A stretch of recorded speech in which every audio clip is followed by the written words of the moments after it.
بسم اللہ الرحمن الرحیم نحمدہ ونصلی ونسلم علی رسولہ الکریم اما بعد فاعوذ باللہ من الشیطان الرجیم بسم اللہ الرحمن الرحیم ما کان ابراہیم یہودیا ولا نصرانیا ولکن کان حنیفا مسلما صدق اللہ العظیم۔ السلام علیکم ورحمۃ اللہ تعالی وبرکاتہ۔ تمام حاضرین و سامعین، آج ہمارا عنوان ہے ابراہیمی کون۔ دنیا کی 3 بڑی قوموں کا دعویٰ ہے کہ ہم ابراہیمی ہیں۔ یہودی کہتے ہیں ہم ابراہیمی، عیسائی کہتے ہیں ہم ابراہیمی، اور مسلمان کہتے ہیں کہ ہم ابراہیمی۔ اس دعوے پر دلائل کن کے پاس ہیں؟ دلائل کی روشنی میں جو بات سامنے آتی ہے وہ رکھنا ضروری ہے۔ یہودیوں نے دعویٰ کیا کہ ہم ابراہیمی، جبکہ سیدنا ابراہیم خلیل اللہ علیہ السلام کی زندگی کے 3 اہم عنوانات ہیں اور 3 ان کے اہم کارنامے ہیں۔ ان میں سے پہلا کارنامہ ہے اللہ کی بے داغ توحید۔ اللہ کی بے داغ توحید کے لیے سیدنا ابراہیم خلیل اللہ علیہ السلام کی قربانیاں بے نظیر اور بے مثال ہیں۔ آج اللہ کی بے داغ توحید نہ یہودیوں میں موجود ہے نہ عیسائیوں میں موجود ہے۔ اللہ کی بے داغ توحید جو سیدنا ابراہیم خلیل اللہ علیہ السلام کا ایک بڑا ورثہ ہے، اس کے وارث آج الحمدللہ مسلمان ہیں۔ دوسرا بڑا اہم کارنامہ حضرت سیدنا ابراہیم خلیل اللہ علیہ السلام کی زندگی کا وہ ہے اللہ کے نام پہ ہجرت، اللہ کے نام پہ اپنا گھر چھوڑنا، جس کے نتیجے میں جہاد کی صورت پیش آتی ہے۔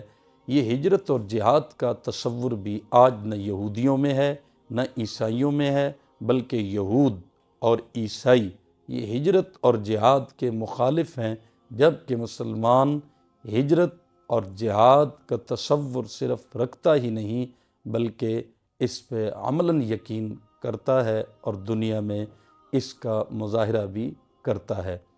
اللہ کی بے داغ توحید، اللہ کی بے داغ توحید کے ساتھ ساتھ اللہ کے نام پہ ہجرت اور جہاد، یہ بھی حضرت ابراہیم خلیل اللہ علیہ السلام کی زندگی کا ایک بنیادی نقش اور اہم کارنامہ۔ اس کے وارث بھی الحمدللہ مسلمان ہیں، امت مسلمہ ہے۔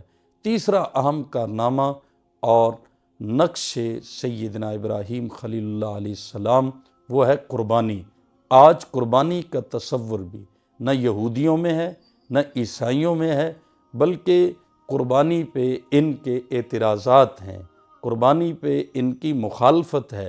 قربانی کا تصور بھی آج مسلمانوں میں موجود ہے، لہٰذا ہم یہ کہنے میں حق بجانب ہیں کہ اللہ کی بے داغ توحید ہو، ہجرت اور جہاد ہو یا قربانی ہو، ان تینوں حضرت ابراہیم کی زندگی کے بنیادی نقوش کو امت مسلمہ پوری ذمہ داری سے لے کر چل رہی ہے۔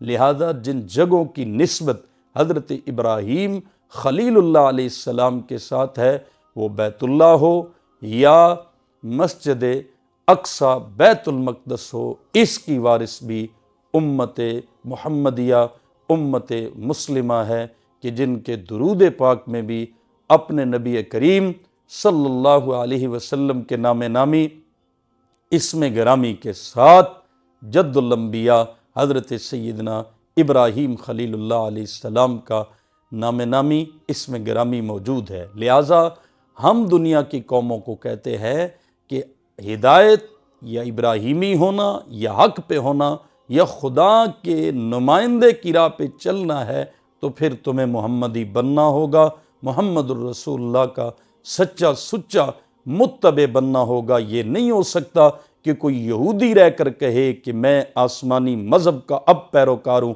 کوئی عیسائیت پہ رہ کر کہے کہ میں عیسائی مذہب پہ رہتے ہوئے آسمانی مذہب کا اب پیروکار ہوں۔ اب آسمانی ہدایت اور روشنی خاتم الانبیاء، امام الانبیاء حضرت محمد مصطفیٰ صلی اللہ علیہ وسلم کے دین میں ہے، آپ کے پیروکاروں کے ساتھ چلنے میں ہے، آپ کا متبع بننے میں ہے، اور آپ کی ختم نبوت کا پرچم بلند کرنے میں ہے۔